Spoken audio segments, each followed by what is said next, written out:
Namaskaram to all our parents and good morning, my dear children. ఒక school director who happens to be one of my best friend, అందుకనే చాలా చనువుగా చాలా క్లోజ్గా ఆయనతో ఒక డిస్కషన్ జరిగింది. ఇది మీ జీవితం గురించే, మీ కెరీర్ గురించే. అందుకని స్టూడెంట్స్కి పేరెంట్స్ కూడా పంపిస్తున్నాను. It's all about your career. Discussion ఏంటంటే, ఆయన ఆల్మోస్ట్ ఒక 20 years పాటు స్కూల్ నడిపారు. ఇప్పటికే రన్ అవుతుంది. ఒక బడ్జెట్ స్కూల్, ఒక చిన్న స్కూల్, బడ్జెట్ స్కూల్.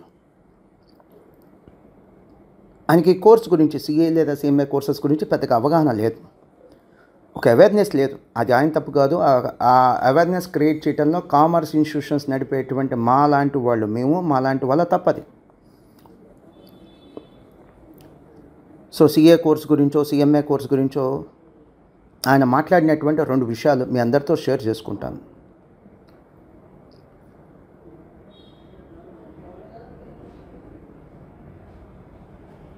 ఐఐటీలో కానీ మెడిసిన్లో కానీ రిజల్ట్స్ చాలా ప్రాస్పరస్గా ఉంటాయి, చాలా ఎంకరేజింగ్గా ఉంటాయి. సిఏలో అలా ఉండవు కదా అని చెప్పి అన్నాడు ఆయన. సో తను నాకు మంచి ఫ్రెండ్ కాబట్టి ఆయన చాలా ఓపెన్గా ఇలాంటి కామెంట్స్ చేయగలిగాడు. నేను క్లియర్గా చెప్పాను, సార్ 20 years నుంచి మీరు స్కూల్ నడుపుతున్నారు కదా, నాకు పేర్లు వద్దు. ఈ 20 yearsలో కనీసం 20 స్టూడెంట్స్ మీ స్టూడెంట్స్ ఐఐటీలో ఏదైనా సీట్ సాధించారా? మరి 6th class నుంచి ఐఐటీ ఫౌండేషన్ నడుపుతున్నారు మీరు. 6th class నుంచి మహా అయితే స్టూడెంట్స్కి దేంట్లో సీట్ వచ్చి ఉంటుంది? ఎన్ఐటీలో కానీ, లేదా ప్రైవేట్ యూనివర్సిటీస్, లేదా డీమ్డ్ యూనివర్సిటీస్, లేదా అటానమస్ కాలేజ్.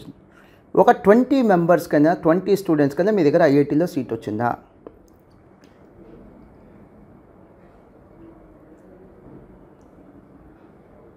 మరి ఆయన ఆన్సర్ చెప్పలేకపోయాడు, స్ట్రాంగ్గా ఆన్సర్ చెప్పలేకపోయాడు.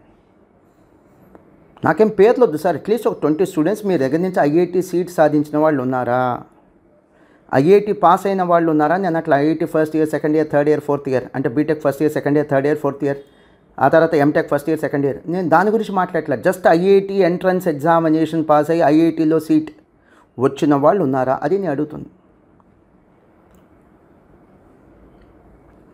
సెకండ్ థింగ్ ఏమన్నాడంటే, రీసెంట్గా మా స్టూడెంట్ ఒకతను 4 years బ్యాక్ మాస్టర్ మైన్స్లో సిఏ జాయిన్ అయ్యాడు, సిఏ ఇంటర్ పాస్ అయిపోయాడు, సిఏ ఫైనల్ ఒక గ్రూప్ అయింది, ఇంకో గ్రూప్ స్ట్రగుల్ అవుతున్నాడు అని అన్నాడు. అక్కడ దాకైతే ఓకే, అడ్మిట్ చేస్తా, ఉన్న ఫ్యాక్ట్ తను చెప్పాడు, అబద్ధమేం చెప్పలేదు, అక్కడ దాకా డిస్కషన్ అయితే ఓకే. తను అన్న మాట ఏంటంటే, మా దగ్గర అదే బ్యాచ్ స్టూడెంట్స్ బీటెక్ పాస్ అయిపోయారు, బీటెక్ పాస్ అయిపోగానే ఫ్రెషర్కి జాబ్ వచ్చేసింది అన్నాడు. ఎంత సార్ శాలరీ అన్న? ఎంత 20-25,000 అని అన్నాడు. ఎక్కడ సార్ జాబ్ వచ్చిందంటే బెంగళూరు అంట. బెంగళూరులో 20-25,000 రూపీస్. అసలు కాస్ట్ ఆఫ్ లివింగ్ ఏంటి, ఆ శాలరీ ఏంటి? నేను చాలా క్లియర్గా చెప్పాను సార్, బెంగళూరులో సిఏ చదివే స్టూడెంట్స్ ఆర్టికల్ షిఫ్ట్ చేస్తూ 10,000-15,000 స్టైఫండ్ తీసుకుంటారు సార్ క్వాలిఫై కాకముందే. వెరస్ బీటెక్ పాస్ అయిన తర్వాత 20-25,000 రూపీస్కి బెంగళూరులో జాబ్ చేస్తున్నారు మీ స్టూడెంట్స్. మీరు ఎలా కంపేర్ చేయగలరు సార్ అన్న?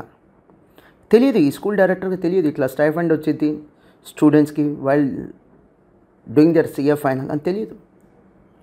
ఇంకో విషయం చెప్పాను సార్, బీటెక్ పాస్ అయితే 20-25,000కి జాబ్ వచ్చిందని మీరు క్లియర్గా చెప్పారు, ఫ్రెషర్కి కూడా జాబ్ వచ్చిందని చెప్పారు. అసలు మా స్టూడెంట్స్ సార్ సిఏ కానీ సిఎంఏ కానీ ఇంటర్ పాస్ అయితే ఇక ఈ చదువు వద్దనుకుంటే సిఏ ఫైనల్ రాశారు 2 times, సిఎంఏ ఫైనల్ రాశారు 2 times, ఇంక వద్దులే మన కెరీర్ స్టార్ట్ చేద్దాం అనుకుంటే 30,000-40,000 రూపీస్ బిగినింగ్ సాలరీ తెచ్చుకోవడం ఏమాత్రం కష్టం కాదు సార్ అన్న. మా వాళ్ళు ఆ పని చేయరు సార్, సిఏ స్టూడెంట్స్ కానీ సిఎంఏ స్టూడెంట్స్ కానీ ఆ పని చేయరు. ఎందుకని? ఒక్క ఫైనల్ అంటే ఈ ఒక్క ఫైనల్ క్రాస్ అయ్యి పాస్ అయితే స్టార్టింగ్ సాలరీ 80,000 నుంచి 1 lakh ఉంటుంది. కాంప్రమైజ్ అవ్వరు, అడ్జస్ట్ అవ్వరు. అదే వీళ్ళలో ఉంటే ఫైటింగ్ స్పిరిట్ సార్ అన్న. సిఏ సిఎంఏ లాంటి కోర్సెస్ చేసే స్టూడెంట్స్లో ఉంటే ఫైటింగ్ స్పిరిట్, అది కాంప్రమైజ్ అవ్వరు. సో సిఏ ఇంటర్ పాస్ అయిన వాళ్ళు, సిఎంఏ ఇంటర్ పాస్ అయిన వాళ్ళు వీళ్ళు కూడా జాబ్కి వెళ్ళిపోతే 35,000-40,000 తెచ్చుకోవడం పెద్ద కష్టం కాదు సార్. బీటెక్ స్టూడెంట్స్ కంప్లీట్ చేసిన వాళ్ళు, అంటే బీటెక్ కంప్లీట్ అయిన స్టూడెంట్స్ కంటే బెటర్ శాలరీ వచ్చేది. Our students doesn't want to settle for a lower salary. చిన్న జీవితాలకి, చిన్న ఉద్యోగాలకి, చిన్న కెరీర్స్కి మా వాళ్ళు వాళ్ళ డ్రీమ్స్ని కాంప్రమైజ్ అవ్వరు, డ్రీమ్స్ని పక్కన పెట్టారు సార్. అదే సిఏ స్టూడెంట్స్ సిఎంఏ స్టూడెంట్స్ ఉన్న గొప్పతనం సార్. ఇంత గొప్ప క్వాలిటీస్ మీరు సివిల్స్ చదివే వాళ్ళు ఉంటారు, యూపీఎస్సీ ఎగ్జామ్ ప్రిపేర్ అయ్యేవాళ్ళు, ఐఏఎస్ ఐపీఎస్ ప్రిపేర్ అయ్యే వాళ్ళు ఉంటారు. ఆ స్టూడెంట్స్లో ఉండే క్వాలిటీ ఉంటుంది సార్. సిఏ సిఎంఏ స్టూడెంట్స్లో ఉండే థాట్స్, ఈ సివిల్స్ ప్రిపేర్ అయ్యే స్టూడెంట్స్, సివిల్స్ ఆస్పిరెంట్స్లో ఉండే థర్డ్స్, ఇవి సిఏ సిఎంఏ ఫైనల్ చదివేటువంటి స్టూడెంట్స్లో ఉంటుంది. ఒకసారి చెక్ చేసుకోండి సార్.